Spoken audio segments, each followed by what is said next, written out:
Camping कर देने से आप समझ लीजिए पूरे लोकसभा क्षेत्र में हम लोग की ताकत 4 गुना हुई है। और इससे आपको परिणाम तो खैर दिख ही रहा है, अंतर कितना बड़ा होने वाला है ये अब आपको देखना पड़ेगा। कुल मजबूती मिली है आपको?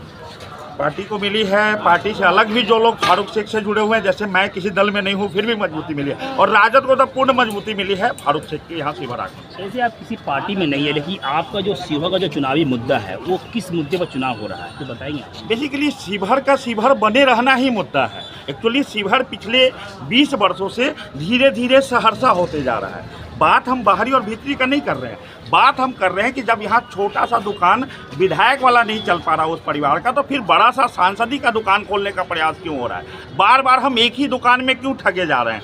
विकास के नाम पे अब भी देखिए आप शिवहर में क्या स्थिति बनी हुई है। तो इसलिए क्या होता है कि कुल मिला के हम लोग सहरसा और समस्या दोनों को एक जैसा मान रहे हैं शिवहर में, इसलिए सहरसा और समस्या मुक्त शिवहर की बात कर रहे हैं। इसलिए हम लोग को, और ऐसे में रितु जायसवाल एक ऐसी छवि उभर के आई है जिसकी लगता है कि बरसों से अरसों से शिवहर को इंतजार रहा होगा। तो इसलिए शिवहर इस बार, हम कभी लालटेन को वोट नहीं दिए थे, लेकिन इस बार मुख से निकलता है लालटेन लालटेन लालटेन।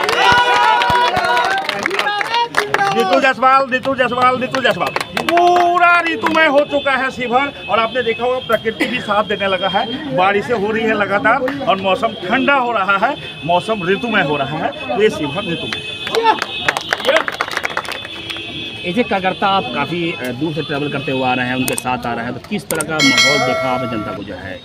देखिए, फारूक शेख जी ज़मीनी नेता हैं, हिंदू मुस्लिम सिख ईसाई हर धर्म के लोग उनसे जुड़े हुए हैं, और हम लोग उम्मीद कर रहे थे कि फारूक शेख जी आएंगे तो हम लोग और जो है जोश से आगे बढ़ेंगे, लेकिन अल्लाह का मान का जो भी आदेश आया हम सब उनके आदेश पर चल रहे हैं। और सबसे बड़ी बात है कि हमारे एमएलसी साहब का ये आदेश है कि देश के संविधान को बचाना है, और बढ़ती महंगाई और बढ़ती बेरोजगारी, डिप्लोमा होने के बाद भी जो इस देश में रोजगार नहीं है, और जिस तरह से लोकतंत्र की हत्या हो रही है, और दलितों को, ओबीसी को, एससी एसटी और माइनॉरिटी के साथ जो नरेंद्र मोदी की सरकार ने एक तरफा दुर्व्यवहार किया है, लोकसभा हो या राज्यसभा हो, और एक भी टिकट नहीं दिया गया है पूरे इंडिया में जो है ना माइनॉरिटी को, जो बीजेपी की तरफ से, तो ये साफ संदेश है।